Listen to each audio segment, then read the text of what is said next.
In the first section of graphical methods, I discussed the different types of graph shapes that you might see in honors physics. You learn their names and their general equation. What we're going to talk about in this video is how you write equations from the graphs that you have. So this is a general rundown of what you do when you get a graph. You have all these steps in your notes packet if you look at them, so I'm going to run through these relatively quickly. So once you get a graph, the first thing you always do is linearize it. Remember I mentioned before that the purpose of linearizing is to see if your hypothesis about the relationship that you're viewing in the graph is actually correct. If you graph the variables that are different from the standard y equals mx plus b equation, if your hypothesis was correct, then that's going to form a straight line. So first thing you do is linearize the graph. Second thing, you're going to write the general form of the equation using x and y. Third, you're going to substitute the actual variables for x and y. Fourth, you're going to find the values of the slope and y-intercept, which we will do these graphs electronically, so they will be given to you from the computer. You don't have to come up with them yourself. But then you're going to take those values and substitute them in for m and b. Always, always, always, number 5, include units, and you must always simplify the units. Sometimes you'll have a unit that just looks all crazy to you, and as soon as you can simplify it down, it'll be a unit that you identify, and you can put meaning with it once you understand what the slope is, or slope or y-intercept is actually trying to tell you. It's important to note that when you write an equation, anything that's a number gets units. So for us, that'll be the slope and the y-intercept. Anything that's a variable is not going to get a unit, so that's important to note. So when you look at the unit for slope, just like you find the numerical value for slope, you're going to take the unit on y over the unit on x. So the old rise over run thing is the same thing that we'll use here, except just for units. The unit for the y-intercept is simple. It's whatever unit you used on the y-axis. Once the graph has been linearized, you should be able to determine the relationship between the variables in the problem. So sometimes these problems will ask you to determine the relationship, so you should be able to give it as directly proportional, inversely proportional, no relationship, something like that, depending on the relationship that you're looking at.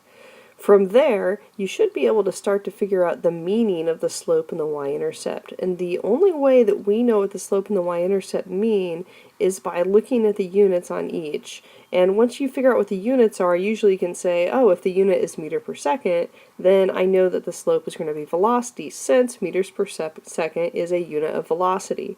Or whatever the unit may be, you should be able to determine the meaning from what the unit is.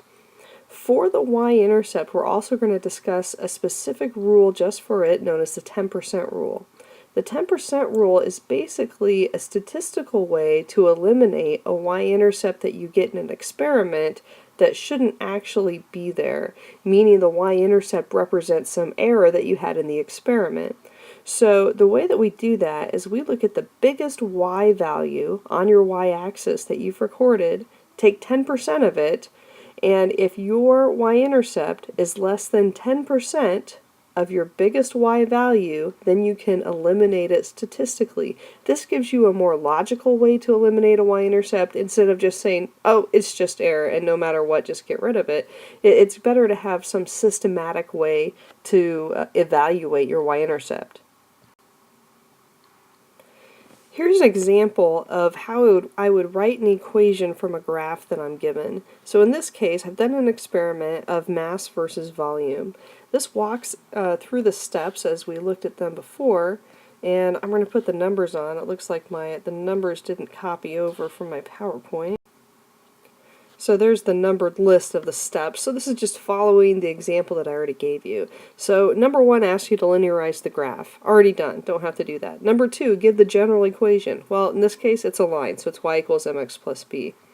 Number 3 is where you're going to substitute in the variables for the x and y. So in this case, on the y-axis, I have m, and on the x-axis, I have v for volume. Notice I don't put units with variables. Only numbers get units. So step number 4, I put the numbers in for the slope and the y-intercept. When you do these, you'll have the computer will tell you what the slope and the y-intercept are. In this case, the data box isn't on this graph, but I think you can see pretty quickly that we've got a slope of 1 and a y-intercept of 0. So I just put 1 and 0 in, and then I'm going to go ahead and write the units in. So I've got my y equals mx plus b becomes m equals 1 gram per milliliter times v plus 0 and G for grams. Now, honestly, if I were writing this, it's up to you if you want to leave that 0 in or not. If you left off that 0 grams, that's just fine. I left it there just for the sake of being able to talk about it. So in continuing that example, I can say I know what the relationship is between mass and volume because I can look at the shape of the graph. So when they ask you what the relationship is between variables, always look at the shape of the graph to answer that question. So in this case it's linear, so you can say mass is directly related to volume. If you said it the other way, volume is directly related to mass, that's just fine. Either way, it doesn't really matter. For the slope, you always look at the units of slope in order to determine its meaning. So in this case, if we look at the units of slope, the units of slopes are grams per milliliter. Our experience tells us that that's a unit for density. So that tells you that the slope, in this case, actually means density. For the y-intercept, there's two ways that we can talk about its meaning. The first thing is to use reasoning. So in this case, we can say, since we're talking about mass and volume, if we have something with no mass, what should its volume be? Well, if it has no mass, it should have no volume. So, or vice versa, you could say if it has no volume, it can't have any mass. So either way, you should be able to determine that the y-intercept logically should be 0. There's nothing that you can do to make a y-intercept in this case. So you can say that here it has no physical meaning. So if you were to find a y-intercept in your experiment, that's going to tell you have a little bit of error in your experiment. Now when I talk about error, by the way, I don't mean that you did something horribly wrong. Well, I guess you could have. But everybody, no matter how well and how perfectly you perform a lab, you're going to have a little bit of error in it. And, you know, it's never fair really to blame the experimenter. Really what you should be looking at is the limitations of your equipment. Especially in a high school class, we have our equipment is way more limited than what you'd find in a university or a research center or something like that. So when we talk about error, it's more just for the purpose of understanding that we have it, not to say that you're actually doing anything wrong. Now the second way that we can talk about the y-intercept is when I talked about the 10% rule. So the 10% rule says that if b, where b is the y-intercept, if the y-intercept is less than 10% of the biggest y value, then it can be eliminated. So in this case, the biggest y value was 10. So if you had anything less than, so if y max equals 10, then 10% of that would be 1. So if I have any y-intercept less than 1, that means I can statistically eliminate it through the 10% rule. So in this case it was 0, so that's pretty easy. But in general, it's 10% of whatever your biggest y value is, anything less than that for your y-intercept, and you can eliminate it. So when I look at my general equation, all I'm doing is I'm taking what was y equals mx plus b, and I'm substituting in the variables that I've now determined it to be. So if my y equals mx plus b is now v was on my y-intercept, I said that my slope represents density, I said that my x value is mass, and I said that my y-intercept doesn't actually mean anything. That's why you can say v equals dm is then your general equation, which we commonly know as d equals mv for density, the equation for density. Here's an example that's a lot more challenging. I thought I would give this to you just to let you see something that's harder. The first one was a pretty simple example. So this is one that is about as tricky as they get, as tricky as at least we'll get. So in this case, I started off with kinetic energy versus velocity. My v there is for velocity, and you can tell that because it's in meters per second. So in this case, I start off with something that's a top opening parabola. So if I'm going to linearize that, anytime I have a top opening parabola, I'm going to square the x.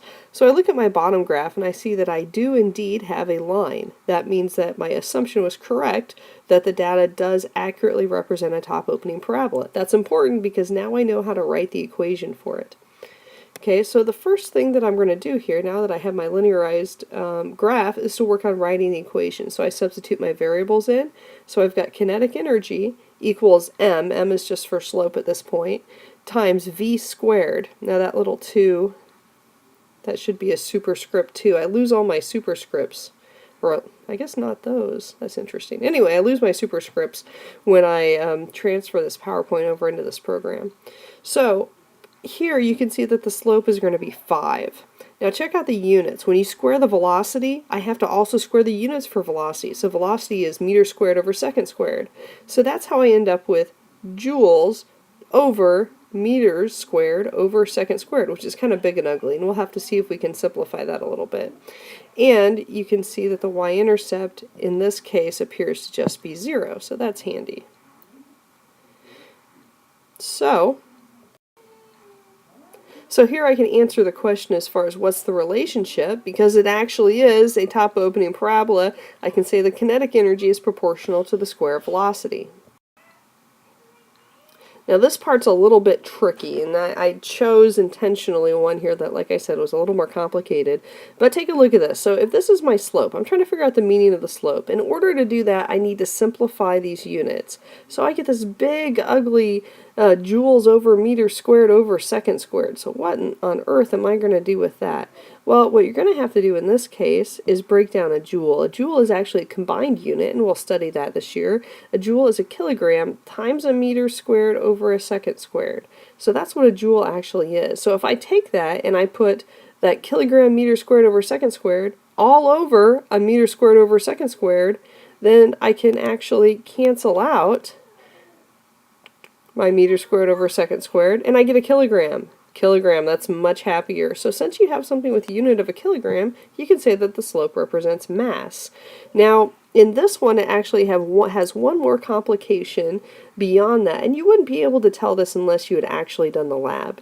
What you would find is, you'd say, well, what in my lab was constant that was a mass? Because I can see that the slope of this graph is constant, and it's in kilograms, so you should be able to identify something that you used in your lab that was constant. In this case, what you would find out is that the mass that you used, the slope, it will only actually be half of the mass that you used. So that's kind of a cool relationship, and you'll see that a couple times this year where there's something like a fraction involved that you wouldn't see unless you divide the two together, and you can find actually a factor between them. So in this case, there's actually a 1/2 in there as well. I told you this was a hard one. You wouldn't probably see that right away without a little bit of help, but that's okay. That's why we're doing it together here. And lastly, the y-intercept. So in this case, you can think again that if you have no velocity, so take whatever's on the x-axis and make it 0. So in this case, no velocity, should you have kinetic energy? No, because you know kinetic energy is the energy of motion. So you should be able to say that the y-intercept here has no physical meaning, and you can eliminate it. And in this case, again, I gave you a y-intercept of 0, but you could use the 10% rule if I gave you a non-zero y-intercept. So I can go back and make my general equation and say kinetic energy equals 1/2 mv squared. So the point with all of these graphs is to say that equations like this don't just come out of nowhere. When you do a lab and you look at the graph that comes with it, you should be able to find these kind of relationships from the data. You shouldn't have to look at a textbook. They shouldn't just appear on a formula sheet.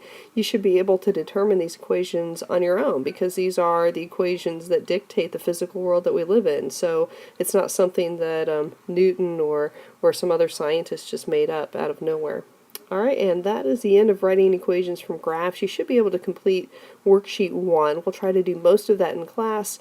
Whatever you don't finish then will be homework. But let's hope for the best, and hopefully you will finish it before then.